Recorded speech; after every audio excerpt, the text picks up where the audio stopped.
अस्सलाम वालेकुम viewers, welcome back to my channel. उम्मीद है जी सब ठीक ठाक होंगे और बहुत खुश होंगे। आज मैं आपके लिए लेके आई हूँ बहुत ही मज़ेदार और आसान सी रेसिपी। आज मैं बनाने वाली हूँ मुतंजन, या जिसको हम शादियों वाला ज़र्दा भी कहते हैं। आज की रेसिपी स्पेशली बिगिनर्स के लिए है, क्योंकि ये मुतंजन मैं बहुत आसान और सिंपल वे में आपको सिखाने वाली हूँ। आज की रेसिपी में मैं आपके साथ शेयर करूँगी कुछ ऐसी बातें, कुछ ऐसी टिप्स एंड ट्रिक्स जिनको फॉलो करते हुए अगर आप ये मुतंजन बनाएंगे तो इंशाल्लाह बहुत परफेक्ट बनेगा और सबको बहुत पसंद आएगा। आज की ये रेसिपी हम बनाने वाले हैं सादा बासमती राइस से, इसलिए मैं आपके साथ कुछ ऐसी बातें शेयर करूँगी जिससे आपके चावल बिल्कुल भी टूटेंगे नहीं। सबसे पहले हम चावलों की मेजरमेंट देख लेते हैं। यहाँ मैंने 2.5 ग्लास बासमती राइस लिए हैं। 2 ग्लास मैंने लेवल किए हुए बॉल में शामिल कर दिए हैं और हाफ़ ग्लास ये है चावलों का। ये 2.5 ग्लास चावल तकरीबन 750 ग्राम के करीब हैं। सबसे पहले हम चावलों को अच्छे से साफ़ कर लेंगे ताकि इनमें अगर कोई कंकर वगैरह है तो निकल जाए। सेकंड स्टेप में मैंने चावलों को 2 से 3 दफ़ा पानी से गुजार के अच्छे से धो के इनको भिगो लिया है। क्योंकि मैं यहाँ सादा बासमती राइस यूज़ कर रही हूँ तो इसलिए मैं इनको 30 से 40 मिनट के लिए भिगो के रख दूँगी। लेकिन अगर आप सेला राइस यूज़ कर रहे हैं तो आपने इनको नीम गर्म पानी में 3 से 4 घंटे के लिए भिगो के रखना है। चावल बहुत खिले खिले और अच्छे बने, इसके लिए आपने चावलों को भिगोना लाजमी है। चावल अच्छे से भिगोने के बाद अब हम नेक्स्ट स्टेप की तरफ चलते हैं। नेक्स्ट स्टेप में हम शुगर की मेजरमेंट देख लेते हैं। 2.5 ग्लास चावलों के लिए मैंने यहाँ 2 ग्लास लेवल किए हुए प्लस 1/4 कप शुगर ली है। जिस बर्तन से आपने चावलों की मेजरमेंट करनी है उसी बर्तन से आपने शुगर की मेजरमेंट करनी है। अगर आपने लेवल किए हुए ग्लास चावलों के लिए हैं तो आपने शुगर के भी लेवल किए हुए ग्लास ही लेने हैं, और अगर आपने चावलों के ग्लास भर भर के लिए हैं तो शुगर के ग्लास भी उसी तरह ही लेने हैं। 2 glass plus 1/4 cup sugar weight में 700 ग्राम के बराबर है।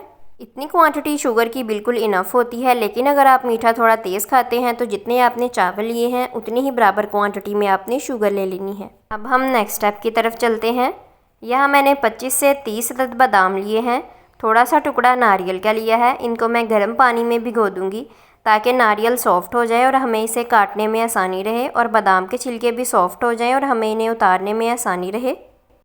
शीरा बनाने के लिए मैंने यहाँ 3/4 कप मिल्क लिया है। आप इसकी जगह पानी भी यूज़ कर सकते हैं। 6 टेबलस्पून मैंने मेल्टेड घी लिया है। आप इसकी जगह देसी घी भी यूज़ कर सकते हैं। 2 टेबलस्पून चॉप किया हुआ पिस्ता लिया है। 2 to 3 टेबलस्पून किशमिश ली है। इसको यूज़ करने से पहले हम अच्छे से वॉश कर लेंगे। 1/8 टीस्पून ग्रीन कलर लिया है। 1/8 टीस्पून ही येलो या ऑरेंज कलर लिया है। 1/8 टीस्पून ही रेड कलर लिया है। 2 टेबलस्पून चॉप किए हुए काजू लिए हैं। थोड़ा सा हम केवड़ा एसेंस यूज़ करेंगे, इससे बहुत अच्छी सी खुशबू आती है, लेकिन अगर आपको ये पसंद नहीं है तो आप स्किप भी कर सकते हैं। 3 मैंने यहाँ लौंग लिए हैं और 4 इलायचियाँ ली हैं जिनका मुंह आगे से थोड़ा सा खोल लिया है।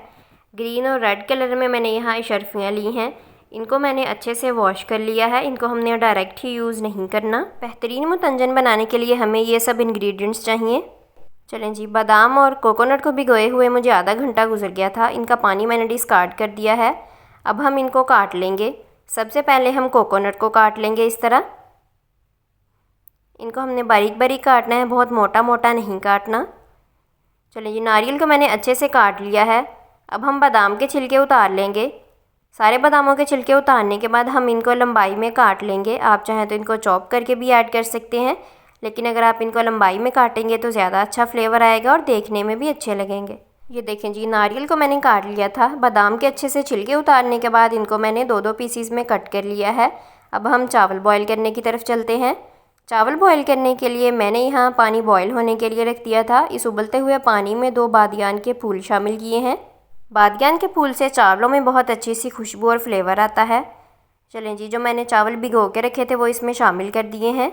आप चाहें तो लौंग और इलायची को इस पॉइंट पे भी शामिल कर सकते हैं, लेकिन आप उनको कड़कड़ा के भी यूज़ कर सकते हैं, जैसे मैं इस रेसिपी में करूँगी। चावल बॉयल होना शुरू हो गए हैं। क्योंकि ये सिंपल बासमती राइस हैं तो इनको मैं 95% बॉयल करूँगी और स्ट्रेन कर लूँगी। लेकिन अगर आप सेला चावल यूज़ कर रहे हैं तो आपने उनको 100% बॉयल करना है। जब हम चावलों में शीरा डाल के पकाते हैं तो चावल मज़ीद कड़ाव की तरफ चले जाते हैं, इसलिए अगर आप सेला चावलों को 100% बॉयल नहीं करेंगे तो शीरे में पकाने के बाद मज़ीद हार्ड हो जाएंगे।